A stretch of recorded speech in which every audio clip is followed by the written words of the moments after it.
One, two, three, four, go. Kembali lagi dengan podcast kami BKP, Barisan Perkumpulan Pemuda. Halo guys, kembali lagi di podcast gua yaitu BKP, Barisan Perkumpulan Pemuda. Pas banget nih, ya kan, gua di sini akan membahas cara klaim asuransi kredit. Ya kan?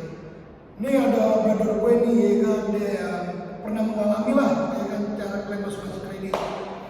Bang Alif, BTW, lu habis dapat musibah nih kan?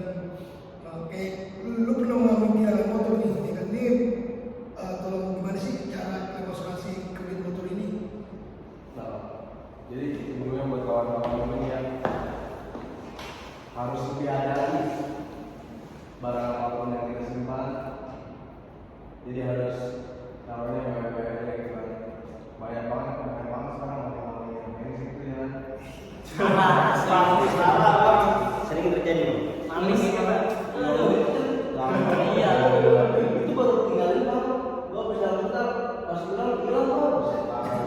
Ini buset, Itu kejadiannya di mana bang? Gua kejadian di rumah pak. Jadi pas gua naruh ya kan, baru masuk kan, nggak lama, tinggal berapa menit doang, itu motor hilang. Tapi gua dengar itu lagi kredit gitu ya. Nah, itu parahnya lagi bang, gua baru sebulan lagi lunas. Mau beli BKB misalnya kan, gua pembayaran terakhir ini maksudnya bulan depan kan, baru lunas, gua tinggal beli BKB, lumayan lunas 2 bulan lagi kan ini kan. Ya.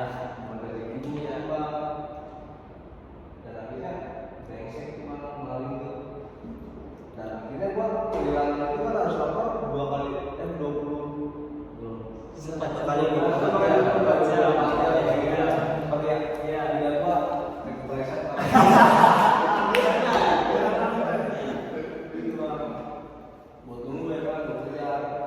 setelah itu gue langsung laporan ceritanya pak, kata polisi tuh. nah polisi mau babe ceritanya berapa. Ketika laporan polisi bilang, pak taruh dulu ya, kita nangkap maling dulu pak. Ada maling namun setelah. Jadi gue pas laporan belum laporan nih, malah nangkap maling dulu tuh. Nah jadi gue kayak ngapa sampai kesel banget pak. Parah pokoknya pak, gue gebukin dulu tuh maling tuh pak.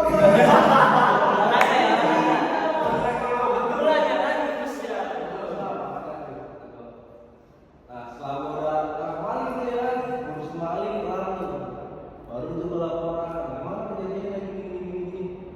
Wah pas banget, berarti lu puas juga nih gebukin kayak gitu. Maling motor lu baru tangkap, ini maling ada ya kan. Akhirnya itu gue laporan ceritanya, gue laporan ke kepolisian.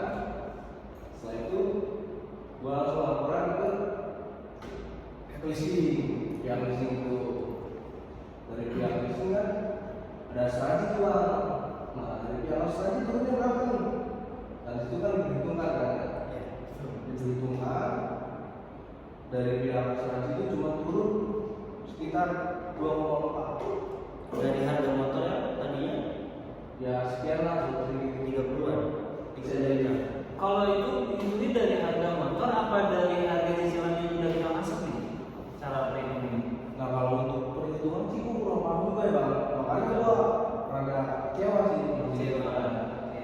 Makanya Ya, tahu ya. nah gitu. Padahal kan tiap angsurannya per bulan kan ada asuransi ya. Betul. Ya. Nah di situ kenapa ketika kita ngeklaim asuransi turun cuma 2,4. 2,4%. Ya bukan 20 juta, 20 juta 400. Oh, ini ya nominal ya. Iya. Berarti nggak sampai 10% dari harga motor. Iya, betul. Nah itu kan namanya kita kurang paham kayak gitu ya kan. Nah, kalau gua kehilangannya motor udah lunas. Brengseknya lagi tuh maling, lebih brengsek maling. Ngaco tuh parah sih. Iya. Iya, parah kok bang. Berarti masih untung ya Iya, kan? makanya. Maksudnya ya kan? Gua ngelaporin polisi, ternyata itu jawabannya. Ujung-ujungnya duit, aduh, lagi kena musibah ya kan, dimintain duit. Itu namanya udah Aduh, apa tuh? duit.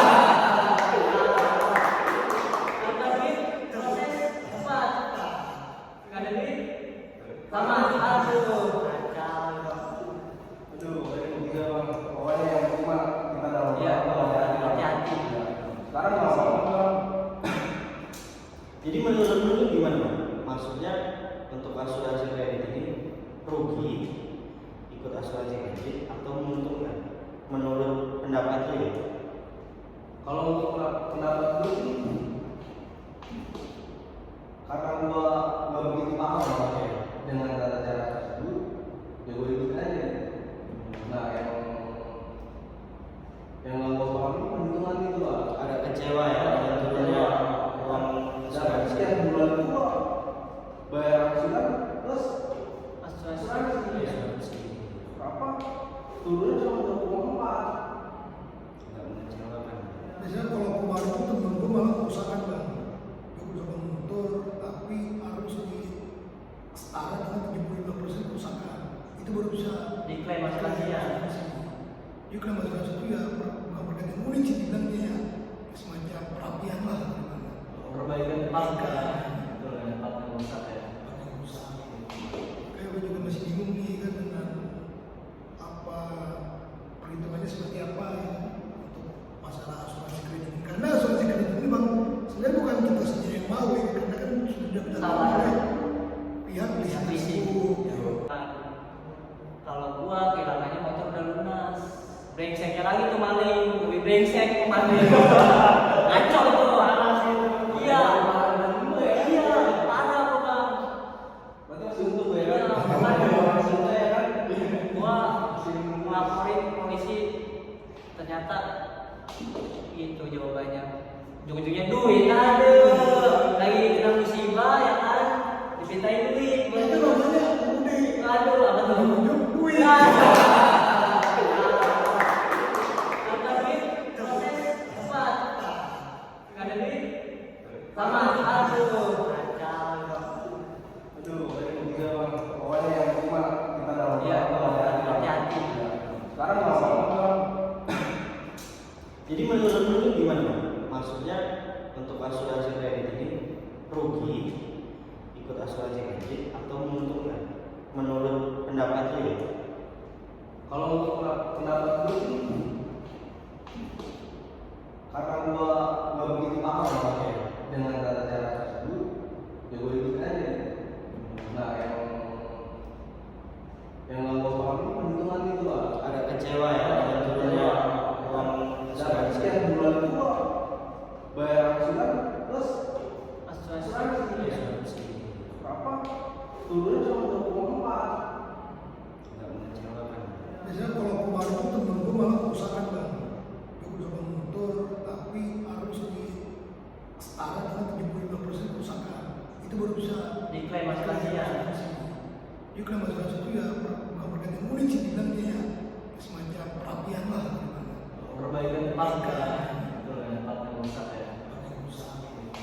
Kayak gue juga masih bingung nih kan dengan apa perhitungannya seperti apa ya untuk masalah asuransi kredit ini. Karena asuransi kredit ini bang sebenarnya bukan kita sendiri yang mau ya, karena kan sudah Salah. oleh pihak Yang listrik. leasing. Buat abang sekalian nih, kebetulan gue kerja di sebuah gadget ya, elektronik lah, ya bisa dikatakan itu di situ ada handphone, ada laptop, ada tablet dan segala macamnya. Gue sebagai sales di situ ya, dan gue di situ tuh kerja nggak cuma jual produk aja. Nah kebetulan juga ini ada asuransi gadget kalau di tempat gue. Nah asuransi kita tahu lah. Pasti kalau sebelum kita beli produk itu kita dijelaskan yang di cover dari yang kita beli ini yang digaransi itu apa aja. Contoh ya kayak tadi saudara Rahman bilang. Jadi biasanya kalau misal kita beli elektronik atau apapun itu mengcover kerusakan pabrik, kerusakan pabrik aja. Contohnya kerusakan mesin atau kerusakan dalam. Nah berupa kerusakan fisik ataupun kerusakan karena pemakaian pengguna, kalau kita pengguna itu benar, itu yang memang dari cover. Jadi yang dimana kalau garansi toko itu menyediakan garansi itu yang mengcover kerusakan karena pabrikan aja. Nah kalau memang kerusakan karena pemakaian atau kerusakan ada cacat fisik itu di mana-mana rata-rata itu nggak cover. Kayak gitu, apa yang tadi saudara bilang benar, human error itu nggak cover. Dan kalau di tempat gue nih itu ada yang namanya garansi kerusakan fisik atau garansi kerusakan karena kelalaian pengguna ya Bang Abang. Iya, di tempat kita nih itu ada. Nah, yang dimana untuk cara kerja dari garansi fisiknya di tempat gua nih semacam semua kerusakan oleh kelalaian kita, contohnya kayak kita jatuh, terus kalau misalnya kerusakan karena air, terus juga kerusakan fisik kayak retak kayak gitu. Itu kan yang dimana kalau misalkan kita beli elektronik kan itu yang dari asuransi garansi kan, itu yang dari cover. Nah kalau di tempat gua ada, kalau misalkan customer itu ikut asuransi di tempat gua itu mengcover unitnya senilai 97%. Yang artinya kenapa di situ nggak ditulis 100%? Karena 3%-nya itu dia kena administrasi, dan administrasi itu terdiri dari pick up. Jadi untuk pick up dan administrasi untuk pihak klaimnya. Dan kayak model kalau menurut gue sih ya, gue sih sebagai sebagai sales nggak bisa dibilang juga itu sebuah kerugian, menguntungkan atau enggak gitu. Kalau menurut gue itu menguntungkan banget ikut asuransi gadget di tempat gue, yang produk yang gue jual juga salah satunya. Karena itu suatu perlindungan unit atau kepuasan dari pelanggan. Karena yang dimana gue kan jual produk bisa dibilang yang high brand lah, Apple ya, kayak gitu ya. Dan di produk gue jual tuh kalau misalnya ada suatu kerusakan, itu emang lumayan banget spare part-nya bro. Itu lumayan banget. Contoh kita layar retak aja nih, ganti LCD itu pergantian spare part-nya itu bisa kena 50%, setengah harga, atau bahkan bisa lebih. Contohnya kayak kerusakan karena air tuh, yang artinya elektronik kan kalau udah kerusakan karena air nih bro, itu udah nggak bisa diperbaiki lagi nih. Kalau kerusakan karena cairan itu memang harus diganti unit. Dan itu biasanya kita dikenain biaya senilai 80% dari harga unit, dan itu tinggal dihitungnya dari harga unit awal yang kita beli. Misalkan contohnya kita beli iPhone nih, contoh iPhone-nya misalkan iPhone seri 12. Dari 12 waktu kita harga launchingnya dia itu di harga 15 juta. Nah, dihitungnya dari harga 15 juta. Kalau sekarang kan udah seri 14 nih, sih harganya udah turun dong kalau iPhone seri 12. Jadi dihitungnya dari harga awal kita. Itu. Terus juga cara dari klaim asuransi di tempat gue nih, asuransi gadget, dia kan cover 97% nih, 3%-nya kan admin kan. Dan si pelanggan itu dapat cara buat klaimnya, dapat nilai limit seharga barang yang kita beli. Contohnya nih, dia beli gadget iPhone, itu iPhone series 14 yang paling mahal nih, series 14 Pro Max. Itu dia harganya paling murah aja di harga 22 juta. Nah, jadi pelanggan itu dapat limit seharga barang yang kita beli. Memang gue mau nih senilai 22 juta. Dan cara klaimnya itu kalau di gue itu ada yang namanya sistem pergantian unit.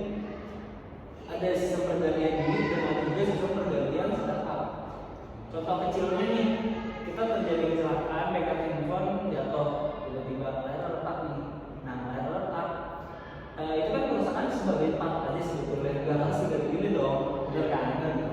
Itu nggak harus diganti unit. Nah, contohnya diganti part aja. Contoh, katakan pergantian part itu 5 juta. Nah, dari harga 22 juta limit yang kita punya, limit awal, itu tinggal dikurangi ke harga perbaikan. Dan setiap 5 juta dong. Dan kita masih bisa klaim berkali-kali sesuai dengan limit yang kita punya. Masih 22 juta ya? Betul, kita masih bisa klaim berkali-kali. Misal ada next, ada kerusakan lagi, bisa 17 juta sisanya. Dan setiap klaim itu dia kena 3% administrasi. Itu bisa kita simpulin kalau klaim asuransi kredit ini nggak semuanya itu jelek, ada yang bagus.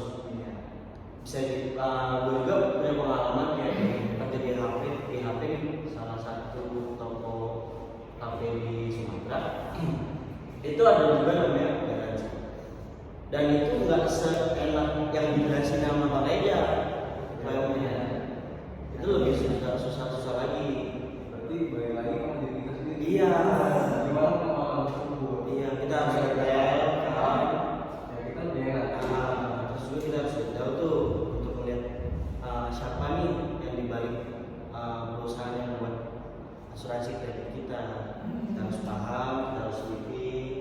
biar kedepannya kita enak untuk berklaim garansi asuransi kredit ini. Buat ngegewan nih buat teman-teman gua ya kan yang dikasih tahu nih cara klaim asuransi kredit seperti apa ya kan. Semoga podcast kita hari ini bermanfaat nih Amin. buat yang lain yang tidak tahu gimana sih cara klaim asuransi motor ya kan, cara klaim asuransi handphone ya kan. Makanya gue bilang terima kasih banget nih buat ke kawan-kawan gue yang udah bantu gue ya kan. Ya